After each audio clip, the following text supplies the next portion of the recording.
Swatting. Ever heard of it? Some folks like blogger Patrico, as well as my friend Eric Erickson of RedState.com, they've been on the receiving end of it. It's a game that some folks play, a game with other people's lives. So what you do is this: you ghost someone's phone number and you call 911. And then you make some sort of claim about impending violence and active shooter situation, and the police, they show up ready to pounce on a bad guy only to find out that you're just sitting at home watching TV eating some Funyuns. However, as has been proven time and time again, one wrong move in that situation can end up with somebody getting killed. But there are other forms of swatting, and we're seeing them play out in a story up in Ohio. In this case, a man in Walmart, he was holding a BB gun and he was shot to death by police who had been told that an armed madman was pointing a real gun at the children in the store. Take a listen to the audio of this 911 call, and I'm just going to warn you, it is pretty harsh. But pay close attention to the behavior of 22-year-old John Crawford, the man who is now dead at the end of the video. You might notice some contradiction in what's actually being reported versus what actually happened. Again, I'm going to caution you, but this point needs to be made. Take a look. I'm at the Beaver Creek Walmart. There's a gentleman walking around with a gun in the store. Has he got it pulled out? Yeah, he's like pointing at people. What does he look like? He's a black male, probably about 6 foot tall. Okay. What's he wearing? Blue shirt, blue pants. Where's he at now? He's over in the paddock. Can I have your name, please? My name is Ronald Ritchie. Ronald? Yes, he's like loading it right now. He just pointed at the gun. There's the mom and kids. My name is RonaldRitchie. He just pointed at like 2 children. Okay. He's on a cell phone. There, so stay on the line with me, okay? Do those kids look scared? Now, caution you, caution you.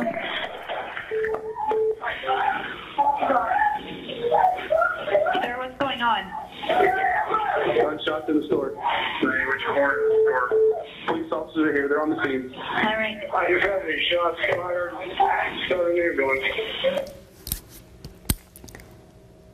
How long, when they were standing at that door, before shots rang out? There's a reason why I show that part. We normally don't show stuff like that on The Blaze, but there's a reason why that is included.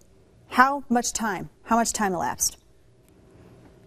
Now, whether this 911 caller was intending to mislead police, or maybe he was just some douchebag simply exaggerating because he was scared, the fact remains that a young, innocent man is dead because police acted on a tip that went dangerously far from reality. And I want to make another note. The mom in that video is also dead.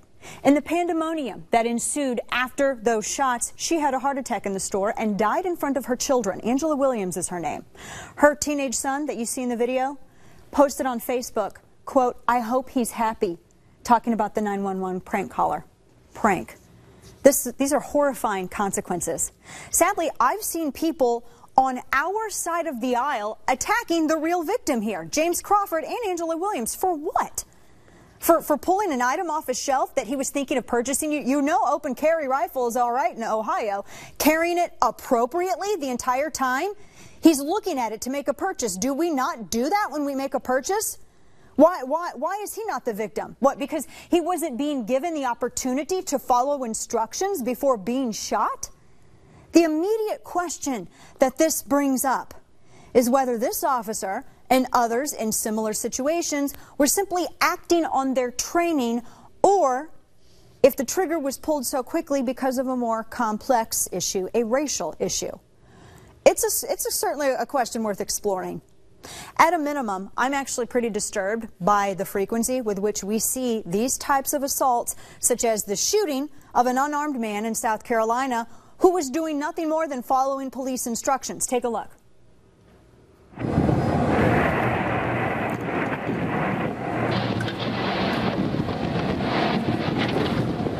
I see your license, please? Get out of the car! Get out of the car! Yeah. Get on the ground! Get on the ground! He was reaching for his license. Now, why is this image being included? I know it's uncomfortable. Believe me, I know. Why am I including this image? Because I don't want there to be any debate at all as to the time when an order is given to when there is an action and when a trigger is pulled. That is super important. Then there's the death of Eric Garner. He was captured on video dying from a police chokehold. Watch this. I did not sell nothing.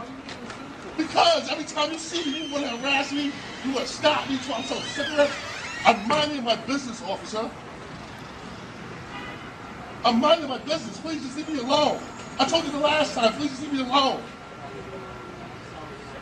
Please don't touch me. Don't touch me. Hold on. Don't touch me, please. Do not touch me.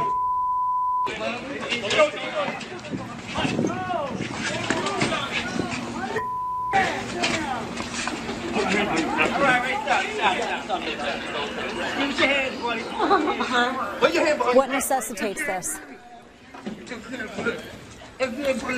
I have always been really frustrated at people that dismiss uncomfortable truths in favor of reactionary emotions. You know this. To me, if we keep seeing evidence of a problem, we should probably acknowledge and discuss it. And when it comes to the relationship between police and minorities, to me, in a lot of cases, it's clearer than ever that there exists a problem, and that problem must be fixed. But look, before everybody freaks out, turns the channel, goes to Twitter and Facebook and the Blaze comment section and starts caps lock screaming, saying Dana's accepting false liberal narratives, take a breather. I'm not going where you think I'm going. All of these accidental shootings and exaggerated 911 calls are not because the white oppressor chooses to enslave minorities as the race baiters that the left would have you believe. Fear not, loyal viewers. See, this is still completely and entirely the fault of progressives and their enablers in the media. Think about how they influence the way you think. You are being cultured. And don't think that, that we would deny the influence that they have over culture, over news media, Hollywood, everything. That the right, that we are still working desperately to get a foothold in.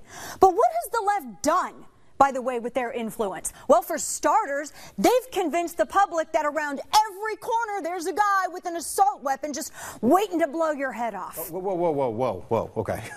That's a little incendiary. I think blow your head off, that's going a little far. That's what they say, though. Hey. I was just bringing it up as a possibility. There's no reason to get upset. I was just saying maybe. No, I'm not upset. Okay, look, you're pointing your fingers, you're moving it, I'm really not comfortable with how, hey, do I need to call 911? I mean, seriously, this is a little out of control. I'm just standing here. You really don't have to yell, okay? No, I think you should go. Oh my gosh. No, okay, look, do I need to get out of here? Do I need to call some help in? Okay, you know what? Okay, I'm out. Just go. I'm out. You just go. Groups like Moms Demand Action, they've persuaded people all over the country that people who want to enjoy their Second Amendment rights, they're just murderers who haven't found a victim yet. And people like Al Sharpton and Jesse Jackson and others that I like to call the Reverend Brigade, Father Michael Flager, Malik Shabazz, just to name a few, and their cable news pimps like Chris Matthews and Ed Schultz. He looks like ham. He looks like a piece of honey-baked ham when I look at him. And Melissa Harris Perry, who has way too damn many names. These people normally can't wait to capitalize on a gun-related death involving a minority. But yet, strangely, they go silent when folks like Shaneen Allen, a gun-owning black mother, is thrown in jail for 40 days for lawfully carrying her concealed firearm. Why? Because it's important to continue to paint a picture of white oppressive rednecks as the only people crazy enough to go around carrying a gun. I mean, heaven forbid free thinkers like Ms. Allen screw that up for them. In short, we have a society built around the idea that only the police should have weapons. And then, paradoxically, when the police, who've also been trained in this cultural mindset, accidentally shoot someone carrying a non-lethal weapon, the same people calling gun owners monsters scream that the police are racist. And I love our men and women who serve in uniform. Members of my family served in the police force. This is a narrative that is being influenced by the left, and this is also just the beginning of what I have to say about this tonight. We're going to be back with more. Keep it here.